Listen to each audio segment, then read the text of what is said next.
ना इधर ना उधर, सीधे मुद्दे पर नजर। और क्या है आज की खबर, आप देखना शुरू कर चुके हैं न्यूज़ 18 पुनीत के साथ। मेरे वरिष्ठ सहयोगी अंकुर जी भी मौजूद हैं। और आज हम बात करने वाले हैं एक ऐसी खबर की जिससे हड़कंप मच गया है। जी हाँ, 6 महीने 16 दिन के बाद एक बार फिर से वही हुआ जो 6 महीने 16 दिन पहले हुआ था। मैं बात कर रहा हूँ 5 अक्टूबर 2024 की। ईरान में भूकंप आया था और उसकी तीव्रता उतनी ही थी जितनी इस बार है।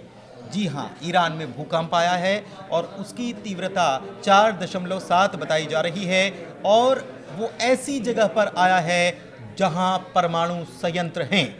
इसके बाद कई सारे सवालों को जन्म मिल रहा है कि आखिर ये हुआ क्या। क्या ये प्राकृतिक रूप से भूकंप जैसा आता है वो है या फिर कुछ और। इसी चीज़ को समझने की कोशिश करते हैं।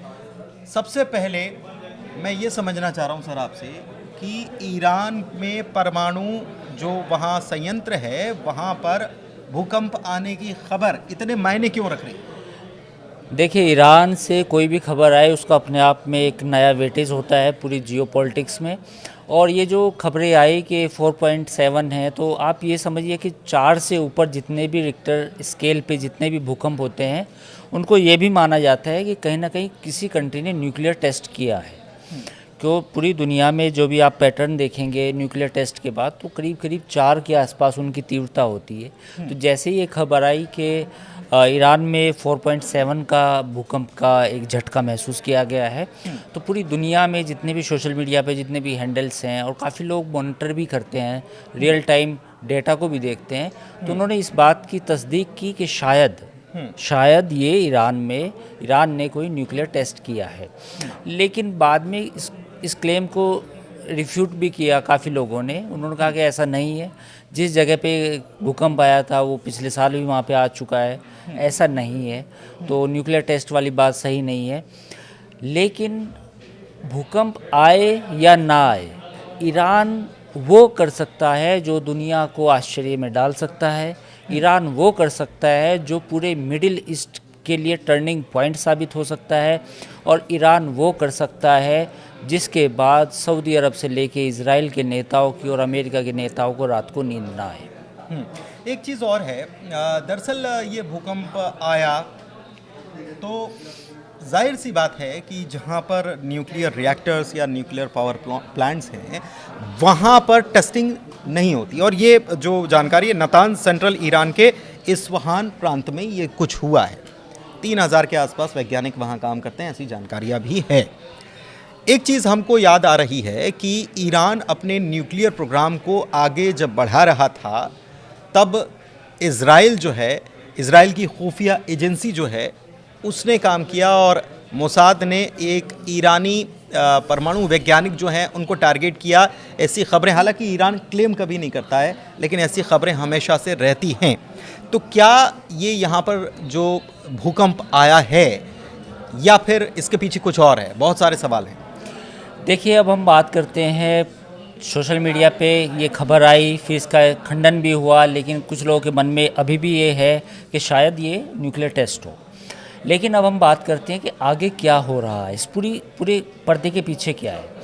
पर्दे के पीछे ये है कि 2015-16 में जो कैपेसिटी थी ईरान की न्यूक्लियर प्रोग्राम की, 2024 नवंबर की अगर हम बात करें जब ये अपडेट है, तो वहाँ तक वो काफ़ी दूर जा चुका है। यानी कि वो यूरेनियम इनरिचमेंट जो एक बेसिकली एक यूरेनियम संवर्धन बोलते हैं उस प्रक्रिया को, उसके काफ़ी करीब है। जो लेटेस्ट मीडिया रिपोर्ट्स हैं उनमें कहा जा सकता है कि नवंबर 2024 तक ईरान ने 274 केजी यूरेनियम का जो संवर्धन था वो कर चुका है और उसकी प्योरिटी भी करीब 60% है। यानी कि एक माना जाता है कि 60 से 80% के बीच में अगर आपने यूरेनियम को प्योर यूरेनियम मिल गया तो आप उससे न्यूक्लियर एटम बना सकते हैं। तो कुल मिला के यूरेनियम इनरिचमेंट का जो प्रोग्राम है ईरान का, वो उसके बेहद करीब है और इजराइल इस बात को जानता है। इजराइल जानता है कि अगर इनके हाथ में एक बार भी पूरा लास्ट स्टेज तक ये पहुंच गए तो उसके बाद पूरे मिडिल ईस्ट की तस्वीर बदल के रख देगा ईरान। तो यही वजह है कि अगले हफ्ते, यानी कि ये जो इस वीकेंड के बाद, सैटरडे संडे के बाद, इजराइल का एक हाई लेवल डेलीगेशन यूएस जा रहा है। वो वाइट हाउस में मिलेगा और वाइट हाउस के अधिकारियों के साथ डिस्कस करने वाला है कि ईरान के न्यूक्लियर प्रोग्राम का क्या करना है। मैं आज भी इस बात को जोर दे के कहना चाहूँगा पुनीत आपके साथ कि इजराइल के रडार पे ये चीज़ें हैं कि ईरान को न्यूक्लियर पावर बनने से रोका जाए और इसके लिए अगले 1 या 2 महीने में कुछ बड़ा धमाका हो सकता है। ये इसको क्या हम कैसे समझें कि एक तरफ यमन के हूथी रिबल्स जो हैं उनके ऊपर लगातार अमेरिका अटैक शुरू कर देता है अचानक से और कहता है कि भाई रेड सी में जो कुछ हो रहा है हमको बहुत नुकसान हुआ और इसकी वजह ये है इनके ऊपर अटैक कर रहे हैं। दूसरी तरफ हमास के साथ सीज़ फायर टूट जाता है और इजराइल गाज़ा में घुस जाता है और फिर से हमला शुरू कर देता है। हमास की तरफ से भी जवाबी कार्रवाई हो रही है और इसी के बीच ये सब कुछ हो रहा है। इस बीच ये ईरान से ये खबर निकलकर सामने आना ये क्या बता रहा है? देखिए, बिल्कुल सही पुनीत, आपका जो विश्लेषण है बिल्कुल सही है। अगर मैं आपकी इन सारी बातों को आपस में इंटरकनेक्ट करूं तो आप ये समझिए कि अगले 2-3 महीने में पूरे मिडिल ईस्ट में कुछ ना कुछ एक्शन आपको देखने को मिलेगा। हुतीज़ ने यूएस कैरियर पे मिसाइल दागी तो अमेरिका ने वहाँ पे अटैक करने शुरू किए। अब ईरान अगर कुछ गड़बड़ करेगा, न्यूक्लियर टेस्ट करने की कोशिश करेगा या कुछ उसमें एडवांसमेंट में जाएगा तो इजराइल चुप नहीं बैठेगा और इजराइल चुप नहीं बैठेगा तो अमेरिका को भी एक्शन में आना होगा। नंबर 2, तीसरा, हमास ने अभी भी जितने भी बंधक थे उनको रिहा नहीं किया, तो जो हमास की जो लड़ाई है इजराइल की वो अभी जारी है। परसों एयर स्ट्राइक हुई, उसके बाद 5-6 टॉप टेररिस्ट भी मारे गए। लेकिन गाज़ा इतना डेंसली पॉपुलेटेड एरिया है पूरी दुनिया का, I think it's one of the largest biggest densely populated area in the world. Gaza में जब इजराइल बम मारेगा तो वहाँ पे लोग मरेंगे पूरी दुनिया में। फिर से ये सवाल उठेगा कि इजराइल निहत्थे लोगों पे हमला कर रहा है। दूसरी तरफ इजराइल का कहना ये होगा कि ये मेरे टारगेट्स हैं, मुझे अपना बंधक छुड़ाने हैं। तो कुल मिला के अगले 1 या 2 महीने फिर से वो वोलेटाइल रहने वाले हैं जो 2024 के लास्ट में आपने अक्टूबर तक देखे थे। एक चीज़ और कि यूएस ने बीते दिनों ईरान के ऊपर प्रतिबंध खूब लगाए हैं और उसके ऊपर शिकंजा लगातार कसने की यूएस कोशिश कर रहा है।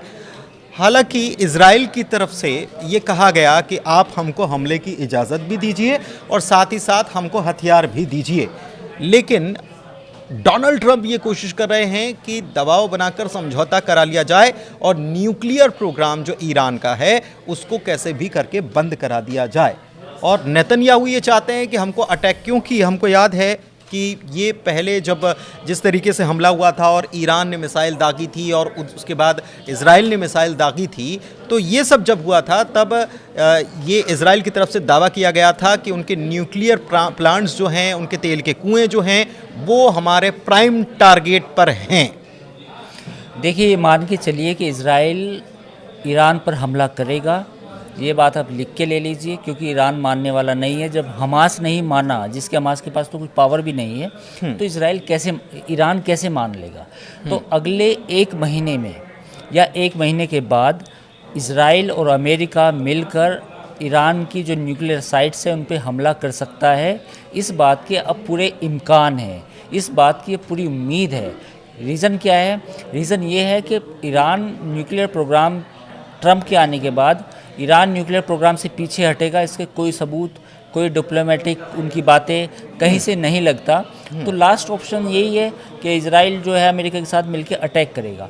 बेसिकली 4 पावर प्लांट्स हैं, उनको ये बोला जाता है, बट एक्चुअली वो न्यूक्लियर रिएक्टर है। नतांज, जहाँ की आप बात कर रहे हैं आप, जहाँ पे अर्थक्वेक आया।